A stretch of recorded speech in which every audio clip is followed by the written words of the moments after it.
Good morning, guys. This is my week 7 video discussion post.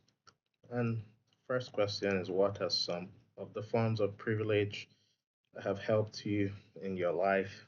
I guess thinking about one, I guess a big privilege would be my dad being an American citizen that was able to file um, for a green card for me and my sister. Um,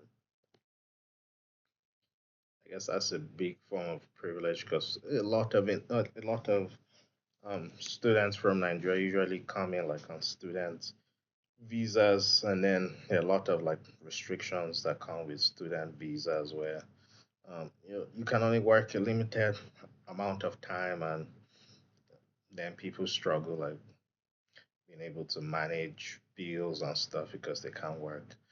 Um, so while I guess I due to my dad, that was privileged not to have that sort of problem. And then another privilege, I'll say, probably at least up until college, like I went like to the same schools with my sister, and that was a big privilege because I always had someone I could learn the ropes from. She was always helpful um, in explaining assignments. She had taken some classes and explaining assignments and just being a big sister to me and just helping me like settle in schools. And um, what are some? The second question is, what are some forms of structural inequality, oppression that have worked against you in your life, and how do you make sense of those things? Um, Maybe there are more areas of structural inequality. However, right now, this moment, I can't think of too many. Maybe except one. I remember one time I was in college and there was like a blood bank, and they approached me to donate blood. And once I told them that I was from Nigeria, they retreated. Um, I they didn't give me a reason, so that day I was a little pissed off and just wondering why. I suspected probably had something to do with the country I was from, but I mean, looking online, I think maybe they have policy against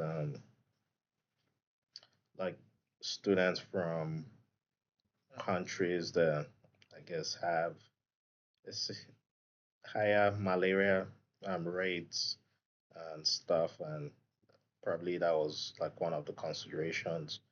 But why I couldn't donate blood, I just wish that was maybe explained, like the reason was explained instead of just a retreat and without any explanation.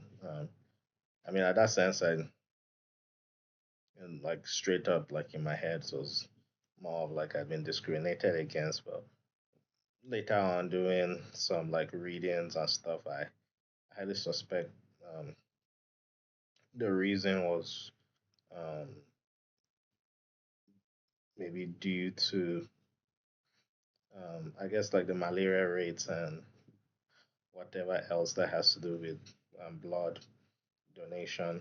But in terms of privileges I've had, I do appreciate those privileges to be honest, and um, I don't take them for granted. I guess they're part of like the strengths I've had, and they've given me an upper hand, and I can learn, and I'm grateful for my dad and then my sister for um, I guess for them being so helpful and helping me settle in college, especially my sister had been there 2 years before me, so she definitely helped me settle in. Um, I guess this is the last post. I wish everyone a Merry Christmas and a Happy New Year.